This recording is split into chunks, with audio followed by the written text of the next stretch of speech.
तो दोस्तों, आज हम एमसीक्यू करेंगे अकाउंटेंसी और ऑडिटिंग का। ये दूसरा दिन है दोस्तों। तो जिससे आपकी अकाउंटेंसी ऑडिटिंग मैं काफ़ी हद तक आपका कंप्लीट करवा दूंगा। ठीक है दोस्तों, ऑडिटिंग तो कंप्लीट करा दूंगा, एकदम बेस से प्रो बनवा दूंगा। अकाउंटेंसी में दोस्तों थोड़ा सा, अगर मैं करीब 80% करा दूंगा, पर उसके बाद भी थोड़ा सा आपको एफर्ट डालना पड़ेगा, हल्का फुल्का।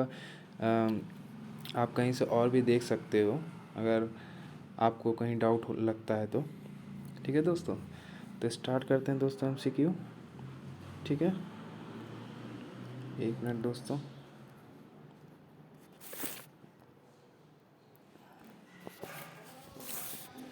तो दोस्तों, पहला क्वेश्चन दोस्तों ये ऑडिटिंग का है। ठीक है, अभी ऑडिटिंग स्टार्ट होता है। Which country gave recognition to auditing first in the companies act? तो दोस्तों इसका आंसर होगा इंग्लैंड। ठीक है, auditing is derived from the Latin word. किस लैटिन वर्ड से डिराइव्ड है? ऑडायरे।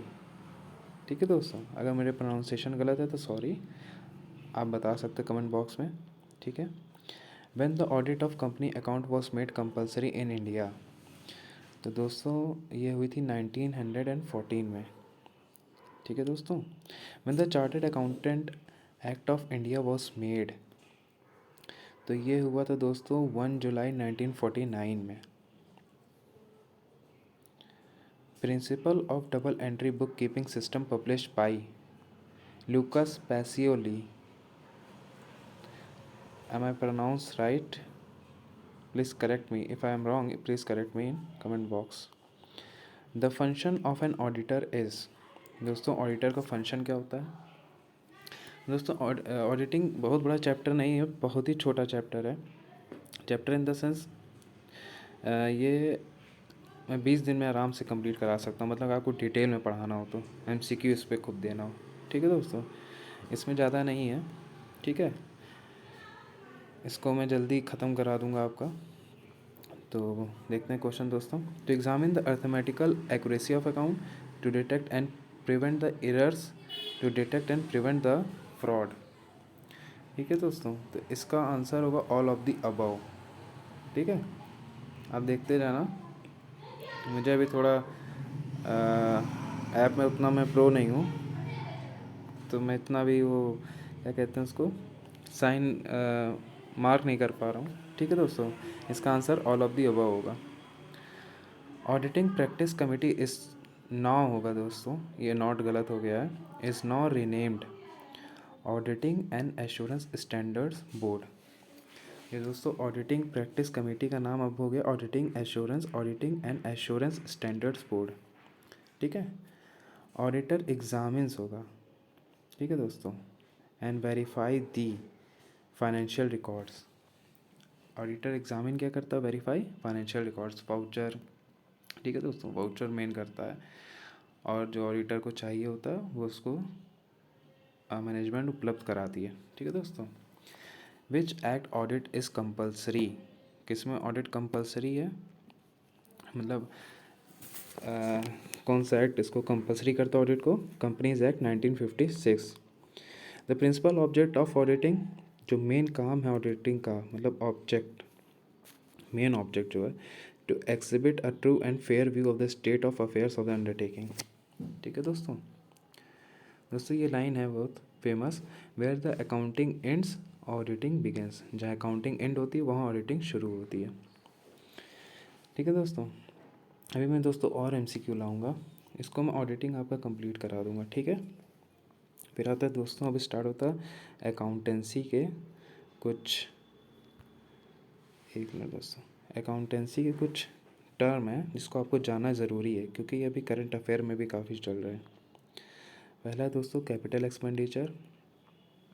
कैपिटल एक्सपेंडिचर क्या होता है? Any expenditure which is incurred in acquiring और increasing the value of fixed asset. ठीक है दोस्तों, ऐसा एक्सपेंडिचर जो कि एक्वायरिंग या तो ख़रीदने में, ठीक है, या तो increasing the value of fixed asset को, मतलब वैल्यू फिक्स्ड एसेट के वैल्यू को बढ़ाता है जो, और सच expenditure its benefit over a long period of time and hence return in asset। ठीक है दोस्तों, ये लाइन थोड़ी गड़बड़ लग रही है मुझे। तो दोस्तों इसका जो बेनिफिट होता है लॉन्ग पीरियड ऑफ टाइम होता है, जैसा कि आपने बजट में देखा था। एक मिनट दोस्तों, मेरा बजट का मैं बताता हूँ आपको। मैं लेता हूँ टाइम्स ऑफ इंडिया, तो उसमें पहले ही पन्ने में है एक हेडलाइन है, किस दिन का है, 2 Feb का है। Capex carnival in budget set to fire up growth engines. इसमें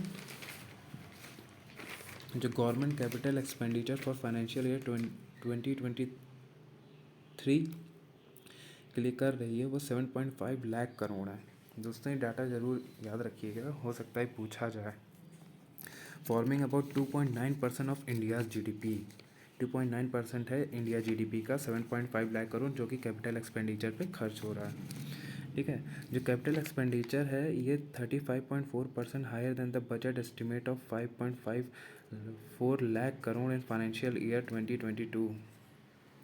ठीक है दोस्तों, ये दोस्तों मैं ये capital expenditure refers to money spent on building assets like road, buildings और अदर सच एसेट्स।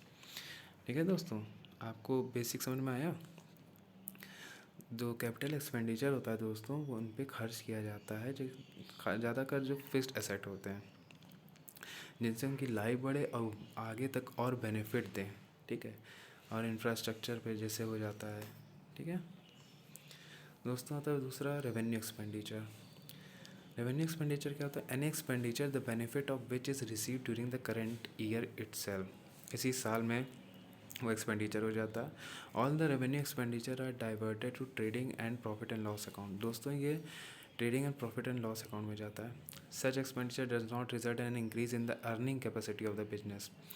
ये बिजनेस की अर्निंग कैपेसिटी को नहीं बढ़ाते, but only helps in maintaining the existing earning capacity. ये दोस्तों जो अभी तक अर्निंग कैपेसिटी है उसको मेंटेन रखे रहते हैं। इसमें जैसे आता है revenue expenditure which includes money spent on paying salaries and interest payments among others. जैसे सैलरी पेमेंट करना, इंटरेस्ट पेमेंट करना, जिससे कि एम्प्लॉय मोटिवेट हों दोस्तों। ठीक है, फिर आता है दोस्तों लॉन्ग टर्म और non current asset, liabilities which for due for payment in relatively long period, normally after more than 1 year, for example long term loans and debenture। दोस्तों जो नॉन करेंट लाइबिलिटीज़ या लॉन्ग टर्म होते हैं, जो कि 1 साल से ज़्यादा तक के लिए रहते हैं, उनको हम लोग नॉन करेंट लाइबिलिटीज़ या लॉन्ग टर्म लाइबिलिटीज़ कहते हैं। जैसे कि लॉन्ग टर्म लोन्स हो गए, डिबेंचर्स हो गए। ठीक है दोस्तों, फिर आता है करंट लाइबिलिटीज़। करंट लाइबिलिटीज़ दोस्तों liabilities which are to be paid in 1 year, जो कि 1 साल में ही देना है, मतलब लेस देन 1 ईयर रहता है। For example bank overdraft, creditors, bill payable. ठीक है दोस्तों, फिर आता है non current asset. Asset which are held for continued use in the business purpose of producing goods और services not meant for sale. दोस्तों ऐसे एसेट जो काफ़ी टाइम तक रहें, इनको बिजनेस बेचना नहीं चाहता, क्योंकि ये बिजनेस के रेगुलर इनकम को बनाए रखते हैं या बढ़ाते भी हैं। ठीक है, जैसे प्लांट एंड मशीनरी हो गया, लैंड एंड बिल्डिंग हो गए, मोटर व्हीकल इक्विपमेंट्स। ठीक है दोस्तों, फिर आता है दोस्तों current asset. Asset which are meant for sale management would want to convert into cash within 1 year. This asset are also known as short live or active asset होगा दोस्तों, asset लिखा है गलत है, और फ्लोटिंग और circulating assets. ठीक है, जो कि दोस्तों जो करंट एसेट वो सेट होते हैं जिनको जो मैनेजमेंट होता है बिजनेस का, उसको वो इन एसेट को 1 साल के अंदर ही कन्वर्ट करना चाहते हैं कैश में, चाहे जिस वजह से भी। ठीक है दोस्तों, और दोस्तों कभी कभी क्वेश्चन पूछता है कि एसेट को इनके लिक्विडिटी के ऑर्डर में वो करिए, बनाइए, कभी कभी ऐसे पूछ लेता है। तो दोस्तों पहला तो देखिए कैश इन हैंड, दूसरा है cash at bank, cash in hand तो कैश ही है, कैश एट बैंक तो आप तुरंत कैश कर लो। बिल रिसीवर फिर होता है दोस्तों, फिर शॉर्ट टर्म इन्वेस्टमेंट होता है, ठीक है। फिर होता है डेटर्स, स्टॉक, फिर प्रीपेड एक्सपेंसेस, ओके। फिर दोस्तों आता है revenue expenditure. These are certain expenditure which are revenue in nature, but the benefit of which is likely to be derived over a number of years. The benefit of such expenditure generally lasts between 3 to 7 years.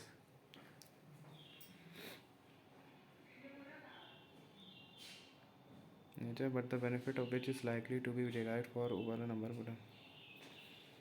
दोस्तों ये होगा deferred revenue expenditure के साथ लिखा है। एक minute दोस्तों, deferred, ठीक है दोस्तों।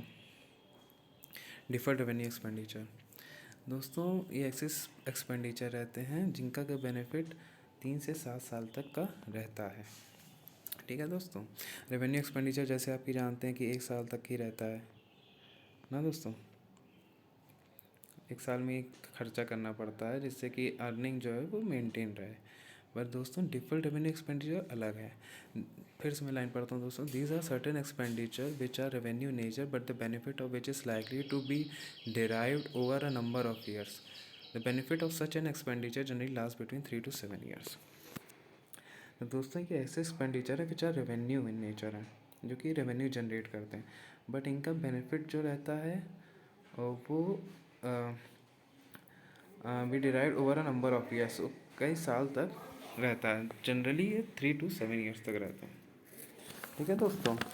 जैसे कि किसी कंपनी ने अपने प्रोडक्ट के लिए एडवर्टीज़मेंट करा हो, मान लो उसने 5 साल के लिए एडवर्टीज़मेंट के लिए खर्चा करा है 5 लाख रुपए, ठीक है दोस्तों। 5 साल के लिए 5 लाख रुपए, तो दोस्तों 1 लाख वो जाएगा उसका profit and loss account debit में, ठीक है। और बाकी 4 लाख जो है क्योंकि उसको बेनिफिट होगा, कंपनी इसलिए करी है, तो जाएगा एसेट में, ठीक है दोस्तों। कॉन्सेप्ट क्लियर हो गया डिफर्ड रेवेन्यू एक्सपेंडिचर का। और दोस्तों फिर आता है परचेज रिटर्न। परचेज रिटर्न वो रिटर्न होता है जब जो सप्लायर रहता है वो होलसेलर को गुड वापस कर देता है, चाहे जिस वजह से भी करता हो, ठीक है। Such returns are also termed as return outward. जैसे किराना की दुकान अपने सामान वापस कर दे होलसेलर को, उस तरह का दोस्तों, ठीक है दोस्तों। परचेज रिटर्न को रिटर्न आउटवर्ड भी कहा जाता है। फिर आता है दोस्तों sales return. Some customers might return the goods to them, मतलब दोस्तों सप्लायर होगा, मतलब जैसे मैं कस्टमर हूँ, मैं कहीं से ब्रेड लेता हूँ, ठीक है दोस्तों, और ब्रेड ख़राब निकलती है। ब्रेड में जाके अगर मैं दुकान पे वापस करता हूँ, इसको सेल्स रिटर्न कहते हैं। दिस आइटम डज, ये थोड़ा दोस्तों उसमें वो है, 1 मिनट दोस्तों इसको मैं करेक्ट कर दूँ, 1 मिनट दोस्तों, मैं थोड़ा कर दूंगा नहीं तो वीडियो बहुत बड़ी हो जाएगी। इसको दोस्तों रिटर्न आउटवर्ड भी कहा जाता है, ठीक है। और ठीक है दोस्तों, अभी मैं और वीडियो लाऊंगा, MCQ लाऊंगा, जिससे कि आपको और फ़ायदा होगा, आपका कॉन्सेप्ट और क्लियर होगा, ठीक है दोस्तों। अगर अच्छा लगा हो तो लाइक करिएगा, सब्सक्राइब करिएगा, और कोई भी क्वेरी है तो प्लीज़ कमेंट बॉक्स पे ज़रूर बताइएगा। Thank you.